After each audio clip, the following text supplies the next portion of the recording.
خدا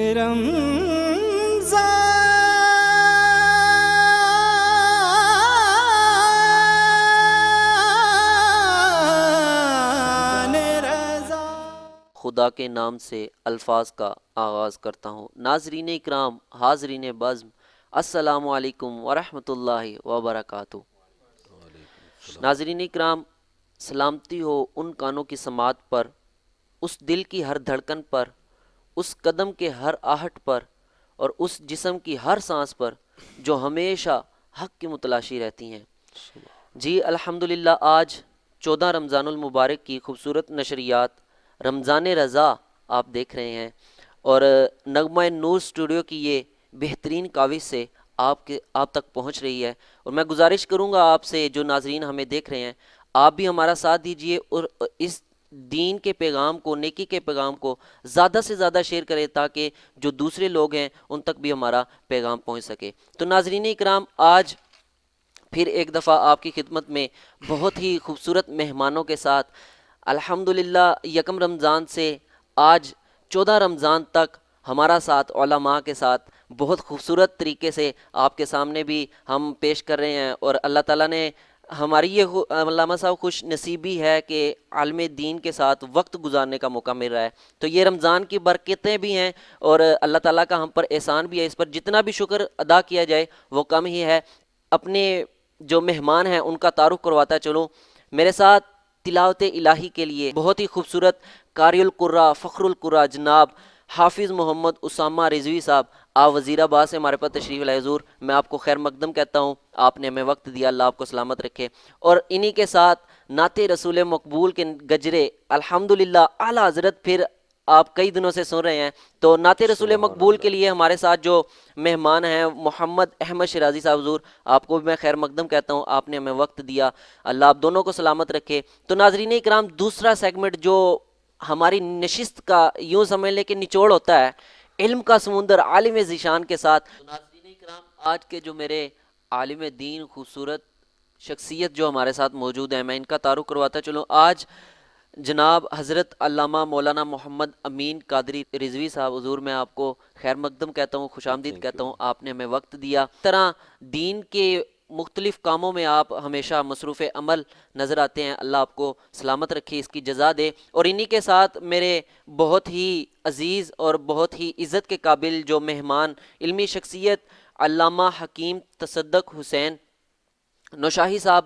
آپ بھی تعلیمی حوالے سے بھی آپ لاجواب ہیں، اور آپ نے ایم فل اسلامیات بھی کر رکھا ہے، اور اس کی بڑی برکتیں بھی ہیں، تو اللہ آپ کو بھی حضور جزا دے، آپ نے ہمیں وقت دیا، آپ کو میں خیر مقدم کہتا ہوں۔ اور ناظرین اکرام، معمول کی طرح آپ کو پتہ ہے کہ ہماری اس نورانی نشست اور اس دین کے جو پیغامات آپ تک اس نشست سے پہنچتے ہیں، اس کا آغاز تلاوت الہی سے ہوتا ہے۔ تو میں تلاوت الہی کے لیے میرے ساتھ جو مہمان حافظ محمد اسامہ رضوی صاحب، آپ کو دعوت دیتا ہوں، آپ تلاوت الہی سے ہمارے پروگرام کا آغاز کریں۔ اعوذ باللہ من الشیطان الرجیم، سبحان اللہ۔ بسم اللہ الرحمن الرحیم،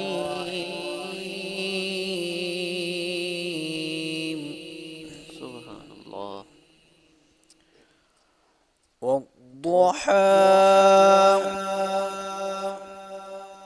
والليل إذا سجى، سبحان اللہ، سبحان اللہ۔ ما ودعك ربك وما قلى، سبحان اللہ، سبحان اللہ۔ وللآخرة خير لك من الأولى، سبحان اللہ، سبحان اللہ۔ ولسوف يعطيك ربك فترضى، ألم يجدك يتيما فآوى، سبحان اللہ، سبحان اللہ۔ ووجدك ضالا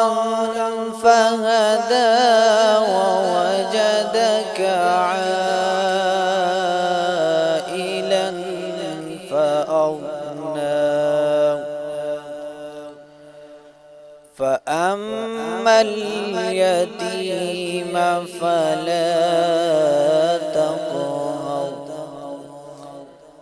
وأما السائل فلا تنهر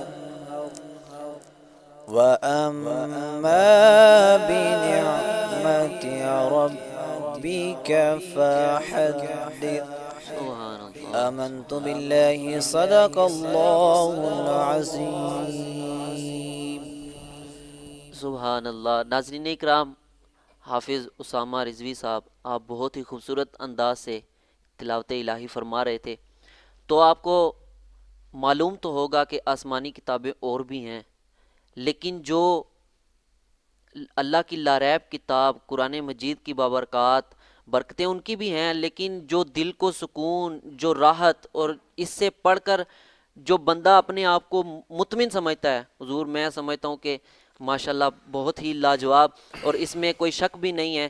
تو میں نعت رسول مقبول کے لیے جو ہمارے ثنا خان حضور کی مدحت کے گجرے آپ تک پہنچانے کے لیے موجود ہیں، جناب احمد صاحب. حضور آپ کیا سنائیں گے ہمیں آج؟ مائک. وعلیکم السلام. آج انشاءاللہ میں آپ کو اعلیٰ حضرت امام احمد واہ رضا واہ خان بریلوی کا واہ. جو ہے بہت مشہور کلام جی زہ عزت و اطلاع سبحان اللہ. شروع کیجئے. بسم اللہ. صلی اللہ علیہ یا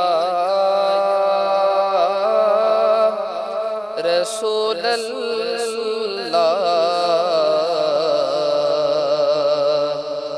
وسلم علیک یا حبیب اللہ. سبحان اللہ. بہت خوب، بہت خوب.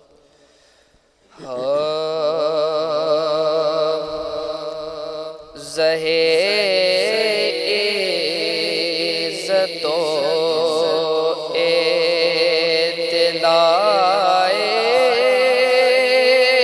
محمد سبحان اللہ. سبحان اللہ. زہ عزت و اطلاع محمد کہ ہے عرش حق زیر پائے محمد کہ ہے عرش حق زیر پائے محمد.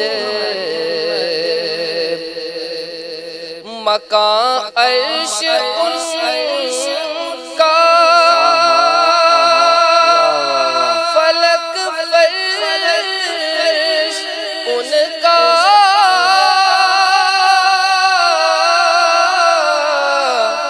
مکان عرش ان کا فلک فرش ان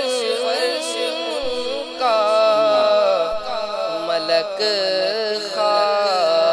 خادمان سرائے محمد ملک خادمان سرائے محمد اور خدا کی رضا چاہتے ہیں دو عالم. سبحان اللہ. خدا کی رضا چاہتے ہیں دو عالم. خدا چاہتا ہے سبحان اللہ. رضائے محمد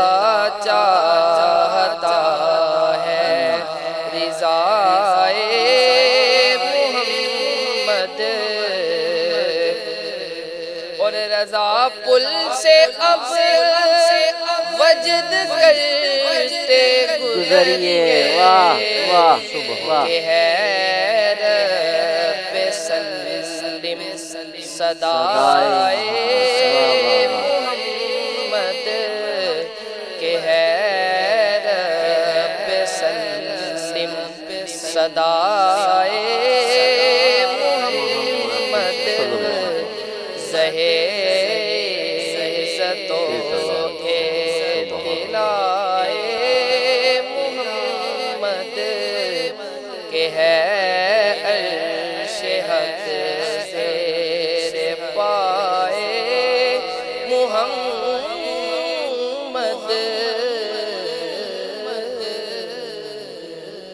سبحان اللہ سبحان اللہ۔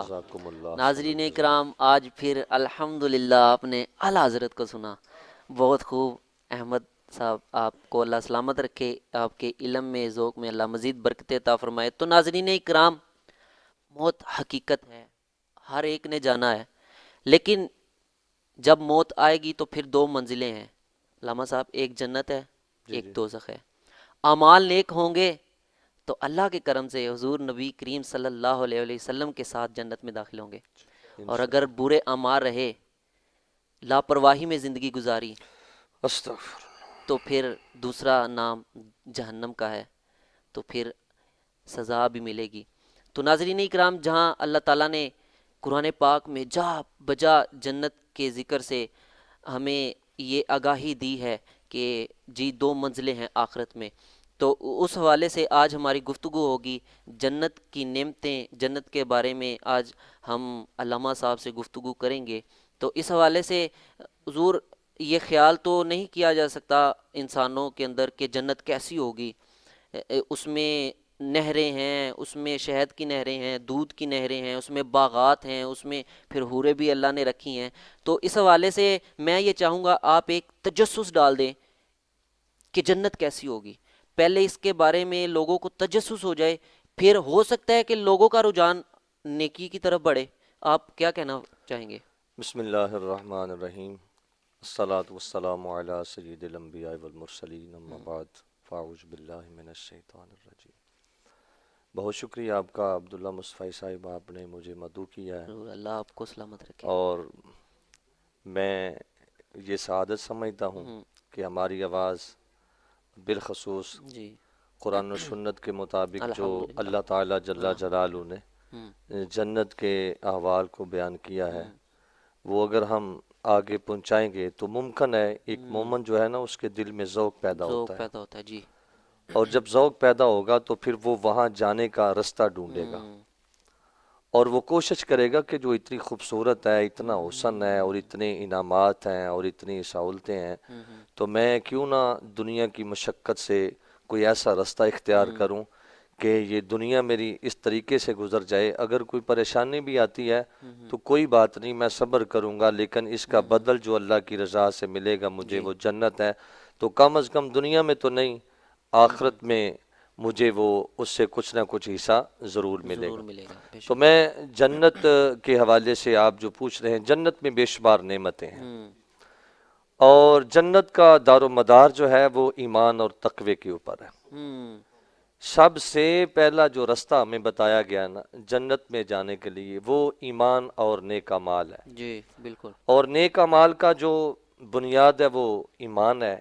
تو اگر کوئی مومن اس نیت سے نیک اعمال کرے گا کہ میرا رب مجھ سے راضی ہو جائے، تو یقیناً رب کی رضا کا جو متبادل ہے، جو بدلہ ہوگا، وہ جنت عطا کی جائے گی۔ اور جنت کی اتنی نعمتیں ہیں کہ میرے محبوب علیہ السلام نے ارشاد فرمایا، وہاں حور ہوں گی اور نہریں ہوں گی اور باغات ہوں گے، گھنے باغات، اور گھنے باغات کوئی جنت کہا گیا ہے، اور وہاں نہریں بہہ رہی ہوں گی۔ میرے محبوب علیہ السلام نے ارشاد فرمایا، جنت میں 4 نہریں ہوں گی بڑی، ایک پانی کی نہر ہے، ایک دودھ کی نہر ہے، ایک شہد کی نہر ہے، اور ایک کوثر ہے، اور اس کا لنک ہر محل کے قریب سے گزرے گا، ہر جنتی کے گھر سے وہ نہر جو ہے وہ گزرے گی، اور باغات اتنے ہوں گے کہ ہر طرف گرینری ہوگی، سرسبز و شاداب ہوں گے، درخت ہوں گے، اور خوبصورت پھل ہوں گے، اور جس چیز کا دل اس کا کرے گا نا، جس کی چیز کو کھانے کا پینے کا، وہ چیز اس کے سامنے پیش کر دی جائے گی۔ سبحان اللہ، تو سبحان اللہ۔ میں سمجھتا ہوں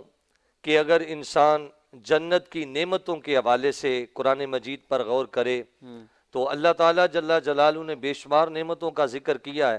یہ امن اور سلامتی کا گھر ہے، یہاں پر جانے والا ہر طرح کی پریشانی سے نجات پا لے گا۔ واہ واہ، دنیا میں ہم نے دیکھا ہے بڑے لوگ یہ سمجھتے ہیں کہ میرا مکان اچھا ہوگا تو میں سکون پالوں گا، پالوں گا۔ یا میرے ہاں اولاد ہوگی جوان ہو جائے گی تو میں سکون حاصل کروں گا، روپیہ پیسہ گاڑی اور دیگر فیسلٹیز مجھے ملیں گی تو مجھے سکون آئے گا۔ ہوگا۔ لیکن ہم نے دیکھا ہے مصطفی صاحب، ہم نے دیکھا ہے کہ بڑے بڑے لوگ بڑی بڑی گاڑیوں میں ہیں، بڑے بڑے محلات میں، ہماری آنکھوں کا مشاہدہ یہ جی، کہ یقین مانے وہ آ کے پوچھتے پھرتے ہیں کہ بڑی بے چینی ہے علامہ صاحب، اللہ سکون کیسے اکبر، ہوگا؟ سکون کیسے تو ہوگا؟ سکون حاصل کرنے کے لیے ہمیں اللہ کا ذکر جو ہے اس کا سہارا لینا پڑے گا، اور اللہ کا ذکر جو ہے نا وہ مختلف عبادات کی شکل میں ہے۔ اللہ کا ذکر مختلف عبادات کی شکل میں ہے، جو سب سے عام عبادت ہے نماز۔ اگر انسان کو سکون نہ ملتا ہو تو رب کی بارگاہ میں آئے، نماز میں کھڑا ہو جائے۔ میرے محبوب علیہ السلام نے ارشاد فرمایا جب بندہ نماز میں کھڑا ہوتا ہے رب اور اس کے درمیان جتنے بھی حجابات ہوتے ہیں وہ ہٹا دیے جاتے ہیں، واہ واہ واہ، تو سبحان اللہ کی رحمت برسنا شروع ہو جاتی۔ جب اللہ کی رحمت برستی ہے نا، نماز سے فارغ ہوئے انسان کو پوچھو، جس نے خشوع خضوع سے نماز پڑھی ہوگی اس سے پوچھو سناؤ تو وہ کہے گا اب میرے دل کو چین ملا۔ اللہ، بے شک بے شک۔ تو یہ انسان کا سکون اس دنیا میں نہیں ہے، اصل میں انسان کا سکون اللہ کے ذکر میں ہے دنیا میں، لیکن حقیقت میں جو سکون ملے گا وہ آخرت کے گھر میں ملے بے گا، شک جنت میں بے ملے گا۔ شک ایسے۔ تو آپ پوچھ رہے تھے جنت کیسی ہوگی، یہ نیکسٹ سوال تھا، مصطفی صاحب کا ساتھ ہی انہوں نے یہ بول دیا جنت کیسی ہوگی۔ تو یہ میرے اندر بھی تجسس ہے آپ کے، اور یہ تو صحابہ کرام علیہ مردوان نے بھی نبی علیہ السلام سے پوچھا۔ حضرت ابو ہریرہ رضی اللہ تعالیٰ عنہ روایت فرما رہے ہیں، عرض کرتے ہیں یا رسول اللہ صلی اللہ تعالی وسلم جنت کیسی ہوگی، جنت کو کیسا بنایا گیا؟ بے شک۔ تو میرے محبوب علیہ السلام نے ارشاد فرمایا کہ جنت کو جو محلات بنائے گئے ہیں اس کی ایک اینٹ سونے کی ہے اور ایک اینٹ چاندی کی ہے، اور میرے محبوب علیہ السلام نے فرمایا کہ اس کا جو گارا ہے نا وہ خالص کستوری کا گارا، سبحان اللہ۔ اور جہاں پر ہم بجری سے کام لیتے ہیں فرمایا وہاں کی جو بجری ہوگی نا جی وہ لولو مرجان کی ہوگی، اللہ اور وہ ہیرے اور جوہرات کی بجری ہوگی۔ واہ، یعنی ہم مکان بنانے کے لیے چوائس کرتے ہیں اچھی اینٹوں کی، اور محل جتنی برسی بڑی کوٹھی بنائے اس کے لیے کوشش کرتے ہیں کہ اینٹیں ہماری اچھی ہوں، تو کتنی اینٹیں مٹی کی اینٹ ہوگی، وہاں چاندی سونے کی اینٹیں ہوگی اور گارا خالص کستوری کا، جو یہاں پر اویلیبل نہیں ہے، کستوری نہیں ملتی، اور کستوری کی خوشبو اگر کسی کو خالص مل ہی جائے تو کئی دنوں تک بدن سے، جسم سے، کپڑوں سے خوشبو نہیں جاتی۔ یہ دنیا کی کستوری کی بات ہے، جنت کی کستوری کی تو مثال ہی نہیں ہے نا جناب۔ اور پھر اس کے بعد میرے محبوب علیہ السلام نے فرمایا اس کی جو مٹی ہوگی نا جی، اس کا جو فرش ہوگا، جو زمین ہوگی وہ زعفران کی ہوگی، اور زعفران بھی خالص۔ ممکن ہے زعفران دیکھنے کو ہمیں ملا ہو، یہ ہمارے ساتھ آج حکیم صاحب بھی موجود ہیں، زعفران کی قیمت کو تو حکماء ہی جانتے ہیں، ہم کیا جانے زعفران کی قیمت کیا ہے، ہم نے تو پڑھا ہے کہ زعفران کی ہوگی، لیکن مجھے ایک بات کا یقین ہے جی کہ زعفران کی جب مٹی ہوگی نا، جنت کی فرش ہوگا، تو پھر زعفران کوئی معمولی چیز نہیں ہے، معمولی چیز نہیں ہے، بے شک۔ اگر ہم پوچھیں بازار میں اس کا ریٹ تو ہو سکتا ہے 10,000 سے تولا ہو یا اس سے بھی کم زیادہ ہو، اور پھر یہ بھی دیکھنا ہوگا کہ خالص بھی ملتا ہے کہ نہیں ملتا۔ تو میرے محبوب علیہ السلام نے فرمایا جنت میں، حضرت ابو سعید خدری رضی اللہ تعالیٰ عنہ روایت فرما رہے ہیں کہ جنت میں میرے محبوب علیہ السلام نے فرمایا کوئی درخت ایسا نہیں جس کا تنا سونے کا نہ ہو۔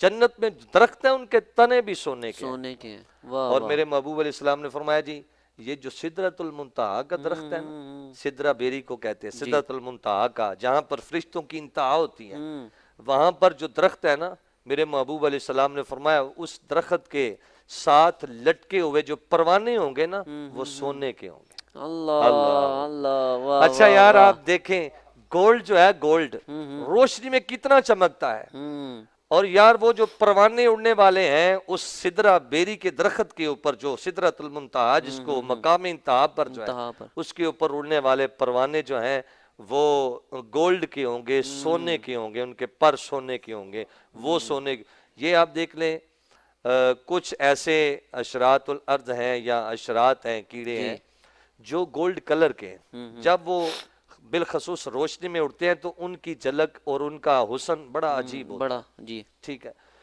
لیکن فرمایا جو جنت میں اڑنے والے اس درخت کے اوپر اڑنے والے پروانے ہوں گے وہ سونے کے ہوں گے۔ یار میں جنت کی نعمتوں کے حوالے سے پڑھ رہا تھا کہ جنت کی جو بناوٹ کو میرے محبوب علیہ السلام نے بیان کیا ہے، واہ واہ اگر بندے کی نا ساری زندگی لگ جاتی ہے۔ میں یہ درس قرآن میں بھی بتا رہا تھا کہ دیکھیں انسان جب بالغ ہوتا ہے، سمجھداری کی اس کی زندگی شروع ہوتی ہے تو وہ پیسے کمانے کے لیے شروع ہو جاتا ہے۔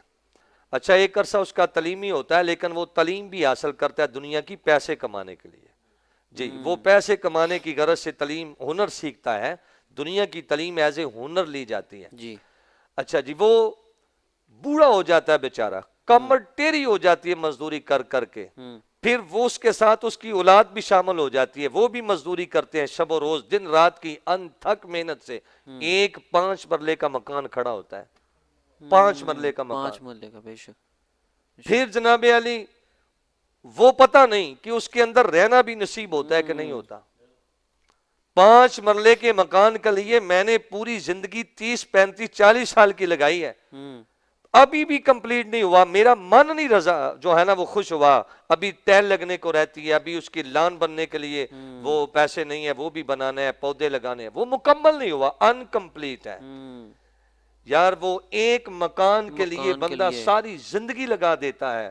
میں کہتا ہوں تم اپنی زندگی کے چند ایام اور دن رات میں کچھ وقت جو ہے جو مقررہ وقت بتایا گیا 5 نمازیں کم از کم، اور دن بھر میں قرآن پاک کی تلاوت بندہ کر لے تو خدا کی قسم یہ مکان پتہ نہیں بننا ہے یا اگر رہنا نصیب ہونا ہے کہ نہیں ہونا، لیکن اس کے بدلے میں میرے محبوب علیہ السلام نے ارشاد فرمایا جنت میں 100 درجے ہیں جی۔ کتنے درجے ہیں؟ 100 درجے ہیں۔ اور ایک قرآن پاک پڑھنے والا حافظ قرآن جب جنت میں داخل ہوگا تو میرا رب فرمائے گا حافظ لوگوں کے لیے درجوں کا تعین کرنا ہے، ان کے اعمال کے حساب سے کتنی نیکیاں تعین کر دیں گے یہ کس درجے میں رہے گا، لیکن اے حافظ تیرے لیے تعین نہیں ہے، تو قرآن کی تلاوت کرتا جا اور درجات واہ واہ واہ واہ سبحان اللہ، جہاں تیرے سبحان اللہ، قرآن پاک کی آخری آیت کا آخری حرف ہوگا وہیں تیرا مقام ہوگا۔ تو دنیا میں اگر جتنی محنت ہم دنیا کے اپنے آرام کے لیے سکون حاصل کرنے کے لیے کرتے ہیں لیکن سکون ملتا پھر بھی نہیں ہے، اگر اس سے آدھی اور آدھی سے بھی کم محنت جنت کو حاصل کرنے کے لیے کی کریں تو خدا کی قسم میرا رب تو 70 ماؤں سے زیادہ پیار بے کرتا ہے۔ شک بے شک میرا رب نبی علیہ الصلوۃ والسلام کا یہ فرمان ہے کہ جو اللہ کے تھوڑے دیے ہوئے رزق کے راضی ہو جائے نا، میرا رب کل قیامت کے دن اس کے تھوڑے اعمال سے راضی ہو جائے گا۔ سبحان تھوڑا عمل اگر تھوڑا عمل بھی بندہ کر لے، جی تو ناظرین کرام جنت کیسی ہوگی اس کے بارے میں علامہ صاحب نے بہت ہی جامع الفاظ میں گفتگو آپ کے سامنے رکھی، یقیناً آپ کو بھی تجسس ہوا ہوگا۔ حضور یہ نیچر بھی ہے انسان کی، تو وہ نا باغات کو سبزے کو زیادہ پسند کرتا ہے، تو آپ نے فرمایا کہ جنت میں بھی باغات ہوں گے، تو انشاءاللہ ہم نیک اعمال کر کے الحمدللہ اللہ نے ہمیں ایمان تو عطا کیا ہے لیکن اس کی حفاظت بھی کرنی ہے اور اس کے ساتھ ساتھ نیک اعمال بھی کرنے ہیں، تو انشاءاللہ جنت میں جائیں گے۔ تو میں حکیم تصدق حسین نوشائی صاحب کی طرف بڑھتا ہوں۔ حضور آپ یہ ارشاد فرما دیں کہ کیا عبادت کا طب کے ساتھ کچھ تعلق ہے؟ اللہ الرحمن الرحیم۔ اللہ رب العزت نے قرآن مجید فرقان حمید میں ارشاد فرمایا یا ایھا الذین آمنوا کتب علیکم الصیام کما کتب علی الذین من قبلکم لعلکم تتقون۔ اللہ رب العزت نے ارشاد فرمایا کہ اے ایمان والو تم پر روزے فرض کر دیے گئے ہیں جس طرح کہ تم سے پہلے لوگوں پر فرض کیے گئے، لعلکم تتقون تاکہ تم متقی بن جاؤ۔ متقی بن جاؤ۔ ناظرین میں اپنے میزبان کو مبارکباد پیش کرتا ہوں کہ انہوں نے آج ہمیں اس دین کی خدمت کے لیے ایک خوبصورت پروگرام میں بلایا، اور انشاءاللہ تعالیٰ ہم توقع کرتے ہیں کہ ہمارے پیغام کو جو سنیں گے انشاءاللہ اپنے عمل کو اور بڑھائیں گے تاکہ اللہ کی رضا کو حاصل کر کے اپنی دنیا اور آخرت کو بہتر کر سکیں۔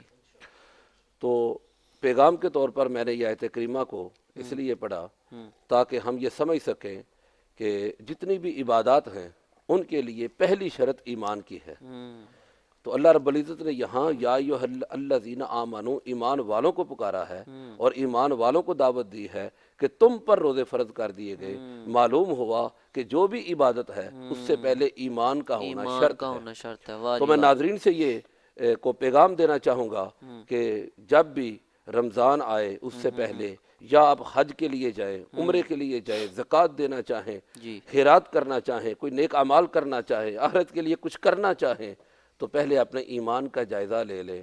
کیا میرا ایمان کس سطح کا ہے، کہاں پر کھڑا ہے؟ اگر اس میں کوئی کمزوری ہے تو پہلے اپنے ایمان کو مضبوط کریں۔ اور ایمان کے اندر جو سب سے ٹاپ کلاس چیز ہے وہ پہلے اللہ کی توحید ہے، اور اس کے ساتھ اس کے پیارے محبوب حضرت محمد صلی اللہ علیہ وسلم آپ کی ذات گرامی کے اوپر جو ایمان ہے، یہ دو چیزیں سب سے ٹاپ پر ہیں کہ اللہ کی ذات و صفات کو تسلیم کرنا، دل اور جان سے ماننا، زبان سے اقرار کرنا اور دل سے تصدیق کرنا، اور اس کے پیارے محبوب صلی اللہ علیہ وسلم کے ساتھ دل و جان سے ان کو تسلیم کرنا، ان کی ذات و صفات کو ماننا اور ان سے محبت اور ادب کا رشتہ قائم کرنا اور آپ کے سنتوں پر چلنے کی کوشش کرنا۔ اگر ایسا ایمان ہوگا تو یقیناً جو بھی عمل کریں گے، نیکی کریں گے، وہ قابل قبول ہوگے۔ بے شک ہم اپنے سوال کی طرف آتے ہیں۔ اللہ کے پیارے محبوب صلی اللہ علیہ وسلم نے ارشاد فرمایا کہ علم دو طرح کے ہیں۔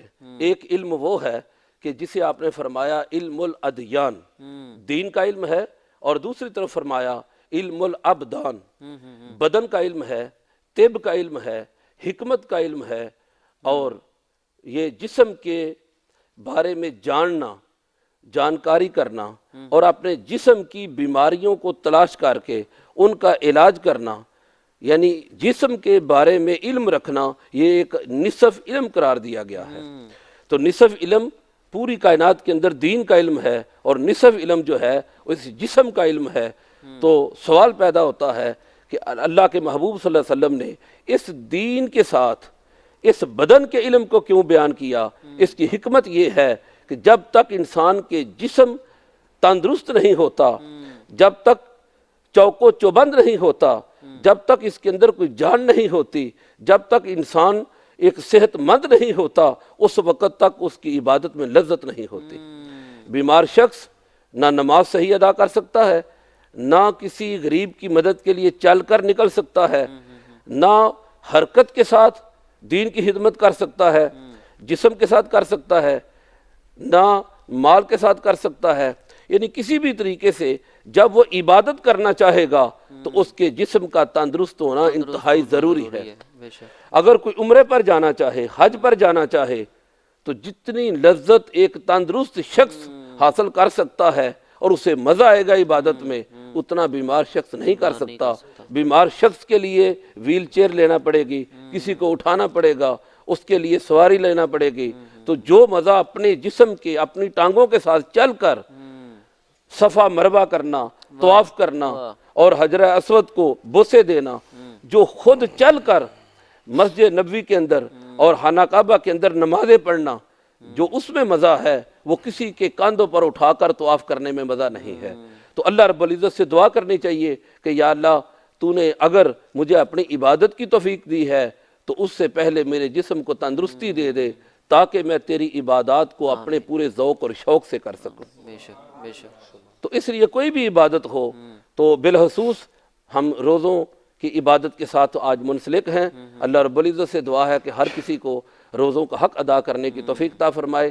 تو روزے کی پوری لذت حاصل کرنے کے لیے ایک تندرست بندہ جو ہے وہی اس کا حق ادا کر سکتا ہے۔ قرآن مجید فرقان حمید نے چونکہ ہمیں اس بات کی اجازت دی ہے کہ جب بندہ بیمار ہو تو روزے اس وقت چھوڑ سکتا ہے، بعد بھی اس کو پورا کر سکتا ہے۔ تو رمضان کے اندر اگر بندہ بیمار ہو تو اس کو رمضان کے اندر روزے رکھنے کی لذت حاصل نہیں ہو سکتی۔ اگر تندرست ہوگا، رمضان کے اندر رمضان کی عبادت کرے گا، تو اس وقت جو روزے کا اس کو مزہ آئے گا، روحانی اور جسمانی فیض و برکات حاصل ہوں گے، وہ رمضان کے بعد روزہ رکھنے میں حاصل نہیں ہوں گے۔ تو اس لیے ان دونوں چیزوں کا، طب کا، عبادات کے ساتھ ایک گہرا تعلق ہے۔ تو میں یہی اپنے ناظرین سے یہ پیغام دینا چاہوں گا کہ اپنے جسم کو تندرست رکھنا یہ ایک شرعی حکم ہے، اللہ اور اس کے رسول صلی اللہ علیہ وسلم کا حکم ہے. ہمیں چاہیے کہ اس کی طرف بھی توجہ دیں، اور بالخصوص رمضان کے اندر جو غذائی معاملات ہیں اس کے حوالے سے بھی ہمیں سوچنا ہوگا، اور انشاءاللہ نیکسٹ اس کے بارے میں ہم بات کرتے ہیں. حضور میں چاہوں گا کہ آپ تھوڑی سی اس کے بارے میں وضاحت کر دیں کہ روزوں میں جو غذا کا بڑا مسئلہ رہتا ہے، تو اس حوالے سے کیا معاملات ہونے چاہیے؟ تو ناظرین میں یہ آپ سے گزارش کرنا چاہوں گا کہ روزوں کے اندر بالخصوص ہم لوگ اپنی غذا کی جو ہے وہ توجہ نہیں دیتے، اور اس کی ہم پرواہ نہیں کرتے اور پرہیز نہیں کرتے. جب دن بھر روزہ ہوتا ہے تو شام کو ہمارا دل چاہتا ہے کوئی نمکین چیز ہو، کراری چیز ہو، تو پھر ہم اس تیل میں نکلے ہوئے پکوڑے، سموسے اور ایسی چیزوں کی طرف جاتے ہیں کہ جو اس وقت معدہ خالی ہوتا ہے. جب یک لخت اس کے اندر کوئی ایسی تیل میں تلی ہوئی چیز جاتی ہے تو تیزابیت کو بڑھا دیتی ہے، اور وہ ہماری صحت کے لیے مضر ہوتی ہے، اور اکثر لوگ اس میں بیماری میں مبتلا ہو جاتے ہیں، ہیضے کا شکار ہو جاتے ہیں. تو اس میں ہمیں احتیاط کرنی چاہیے کہ اگر ہم چاہیں تو سب سے پہلے ہمیں دودھ اور کھجور کے ساتھ روزہ افطار کرنا چاہیے، کیونکہ دودھ اور کھجور دونوں چیزیں جو ہیں اللہ کے رسول صلی اللہ علیہ وسلم کو پسند تھیں، اور آپ کی پسند کو جب ہم لیں گے تو جسم کو طاقت بھی ملے گی اور ہمارا روزہ بھی اچھا افطار ہوگا. اس کے بعد اگر ہم کوئی چیز ایسی کھا بھی لیتے ہیں تو معدے کے اوپر اثر انداز نہیں ہوگی. اور اسی طرح اگر کوئی شخص جو ہے وہ پھل کا استعمال کرتا ہے وہ بھی بہترین ہے، جیسے آج کل تربوز ہے، خربوز ہے، اور اسی طرح سٹرابری ہے. اس طرح کی جو چیزیں ہیں، اور آپ اس کے اندر جوس وغیرہ استعمال کر سکتے ہیں، جیسے کہ سیب کا جوس ہے، کیلے کا جوس ہے، سٹرابری کا جوس ہے. ان کے اندر آپ دودھ مکس کر کے جب استعمال کریں گے تو انشاءاللہ تعالیٰ آپ کے جو معدے کے اندر تیزابیت ہے وہ کنٹرول رہے گی، اور آپ کی صحت بھی تندرستی ملے گی اور طاقت ملے گی. تو ناظرین اکرام، یہ روزوں کے حوالے سے آپ نے جو خوراک کے مسائل تھے وہ بھی سنے. تو اس سے اکثر یہ ہوتا ہے کہ افطاری ٹائم بہت ہیوی حکیم صاحب کھانا کھا کے نا پھر بندہ نہ نماز عشاء پڑھتا ہے نہ تراویح پڑھتا ہے، بڑا سست کر دیتی ہے اس کو. تو اس حوالے سے بھی ہمیں خاص خیال رکھنا ہوگا. غذا نارمل ہوگی، اچھی ہوگی تو انشاءاللہ یہ سستی بھی دور ہوتی رہے گی. تو میں اپنے علامہ صاحب کی طرف بڑھتا ہوں. علامہ صاحب آپ یہ ارشاد فرمائیں کہ جنت میں کون لوگ جائیں گے، اور جو جنت میں جانے والے اعمال ہیں وہ کون سے اعمال ہوں گے تو ہمیں انعام میں جنت ملے گی؟ دیکھیں، یہ اللہ تعالیٰ جل جلالہ نے واضح قرآن مجید میں جگہ جگہ یہ ارشاد فرمایا ہے کہ جنت جو ہے وہ متقین کے لیے ہے. بے شک. ان المتقین فی مقام امین فی جنات وعیون. اور اس کے علاوہ فرمایا ان الذین آمنوا وعملوا الصالحات ان لہم جنات تجری من تحتہا الانہار خالدین فیہا. تو یہ جنت میں تو وہ لوگ جائیں گے جو متقی ہیں، پرہیزگار ہیں. اس کے علاوہ جو پرہیزگاری والے اعمال ہیں اس میں سب سے پہلے تو وہ عبادات ہیں جو اللہ تعالیٰ جل جلالہ نے ہم پر فرض و واجب کی ہیں. ہمیں پہلے اس طرف دیکھنا ہوگا. آج ایک بہت بڑا رجحان ہے ہمارا، اور ہم ایسے لوگوں کو دیکھ رہے ہیں کہ جو خود جنتی ہونے کا دعویٰ کرتے ہیں، لیکن ان کا ظاہری اعمال دیکھا جائے تو وہ کہتے ہیں کہ روزے میں بھی کچھ نہیں ہے، نماز میں بھی کچھ نہیں ہے، بل دل کی نماز ہو، دل کا روزہ ہونا چاہیے، باطن صاف ہونا چاہیے. لیکن میں یہ وضاحت کرنا چاہتا ہوں، باطن کی صفائی جو ہے نا وہ ظاہری اعمال سے ہوتی ہے. اگر اس کے علاوہ باطن کی صفائی کا کوئی طریقہ کار ہوتا تو وہ قرآن میں ضرور جو ہے اس کو بیان کیا جاتا. تو جنت میں لے جانے والے جتنے اعمال تھے، جتنی عبادات تھیں، میرے رب نے قرآن مجید میں ان کا ذکر کر دیا ہے. اب قرآن مجید میں جن عبادات کا ذکر ہے وہ نماز ہے، روزہ ہے، حج ہے، زکوٰۃ ہے، اور صدقہ و خیرات ہے، حسن اخلاق ہے، حقوق اللہ اور حقوق العباد ہے. ان کے علاوہ اگر کوئی بندہ اپنے طریقے سے یا اپنا خود ساختہ جو ہے وہ چیزیں بنا لیتا ہے کہ جناب نہیں وہ دل سے پہلے باطن کو صاف کرو پھر نماز پڑھو، پہلے اندر کی صفائی کرو پھر روزہ رکھو، تو میں سمجھتا ہوں یہ بہت بڑی گمراہی ہے۔ اس سے بڑھ کر گمراہی نہیں ہو سکتی کہ بندہ قرآن پاک پر ایمان کا دعویٰ کرے، اللہ اور اس کے رسول پر ایمان کا دعویٰ بھی کرے، اور ساتھ ساتھ قرآن کریم میں جو اللہ تعالیٰ جل جلالہ کی ارشادات ہیں ان کو جٹلائے، تو یہ بہت بڑی ناکامی اور بہت بڑی گمراہی ہے۔ جنت میں دیکھیں جی سب سے پہلی اور سب سے بڑی عبادت جو ہے نا ایمان کے بعد، بات ایمان کی ہے، کیونکہ نبی علیہ السلام نے ارشاد فرمایا ما من مؤمن الا وانا اولى الناس فی الدنیا والآخرہ۔ میرے محبوب علیہ السلام نے ارشاد فرمایا بندہ مومن اس وقت ہوتا ہے جب اس کے نزدیک دنیا اور آخرت کے تمام لوگوں کے نزدیک میں محبوب نہ ہو جاؤں، میں قریب نہ ہوں، اتنی دیر تک بندہ مومن نہیں ہو سکتا۔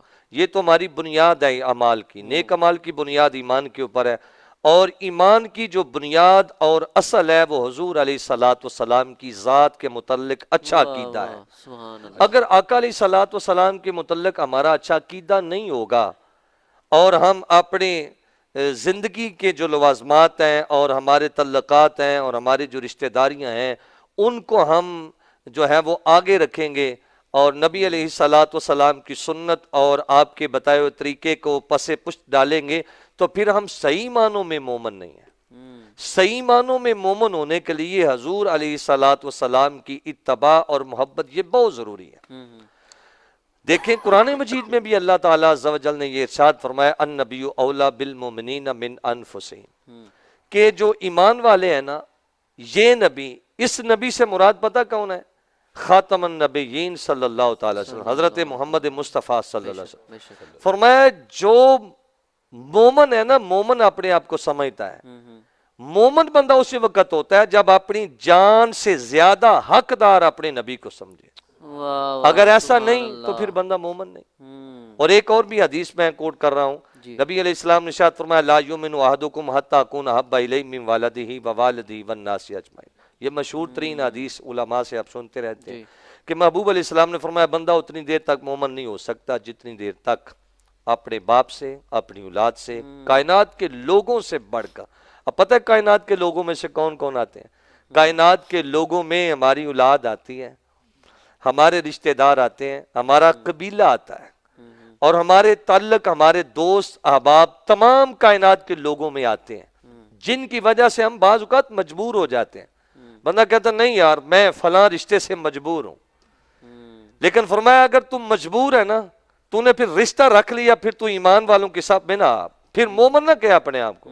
اگر مومن بننا ہے تو تمام تر رشتے جو نبی علیہ السلام کی محبت کے رکاوٹ ہے ان کو قربان کرنا پڑے گا۔ پھر جب ہم کسی کو یہ بات کرنے کے لیے جاتے ہیں، دعوت دینے کے لیے جاتے ہیں کہ آؤ یار حضور علیہ السلام کے دین کے ساتھ کھڑے ہو جاؤ، تو پھر لوگ ہمارے آگے جو بہانے رکھتے ہیں نا، نہیں وہ میرا چچا ہے، وہ میرا رشتہ دار ہے، ہمارے خاندان والے سارے دیکھے ادھر ہیں، تو قرآن نے تو پہلے کہہ دیا ہے خاندان رکھنا ہے یا ایمان رکھنا ہے؟ جی اپنے آپ کو مومن کے صف میں کھڑا کرنا ہے یا رشتہ داروں کے صف میں؟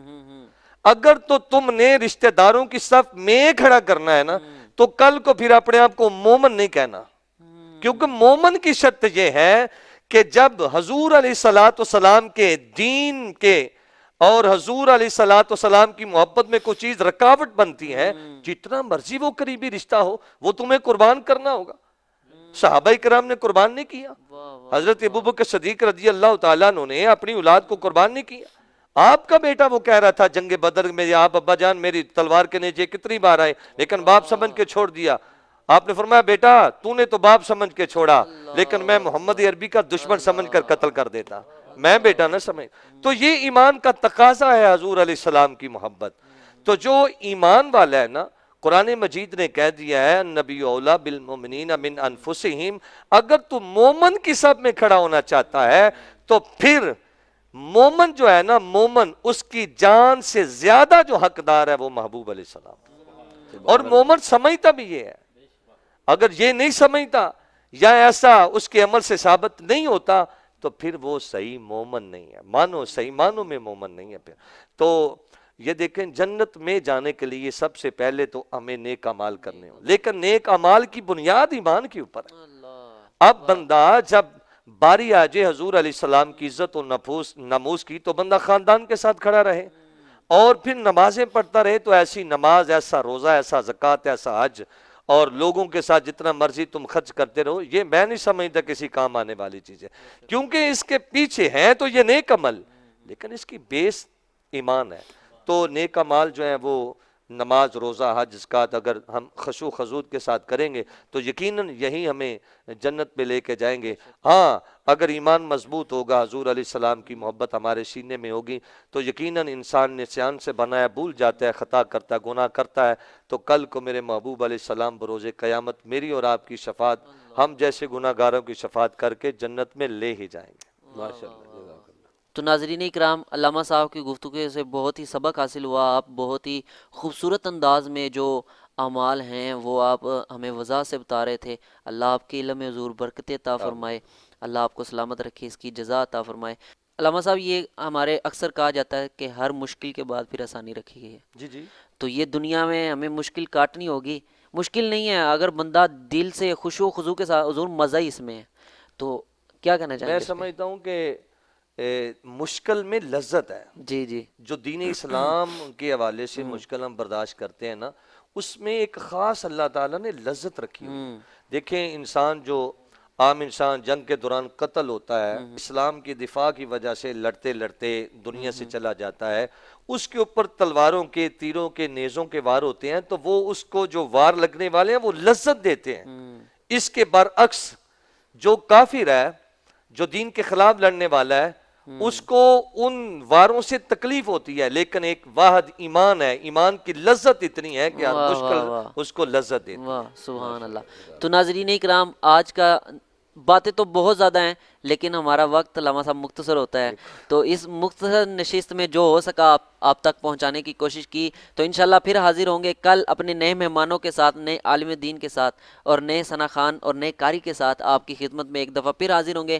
تو یقیناً یہ رمضان رضا جو آپ ٹرانسمیشن دیکھ رہے ہیں، یہ بہترین پینل ہے آپ کی تربیت کا، اور یہ حضور اس سے آپ کو خدا اور مصطفیٰ کا عشق الحمدللہ پلایا جا رہا ہے، اور انشاءاللہ اس پینل سے آپ تک یہ پہنچتا رہے گا۔ تو کل تک کے لیے اجازت دیجیے، روزانہ رات 11 بجے نغمہ نور اسٹوڈیو کے آفیشیل پیج پر۔ اللہ حافظ۔ دیکھتے رہیے پورے رمضان میں ہماری ٹرانسمیشن رمضان رضا۔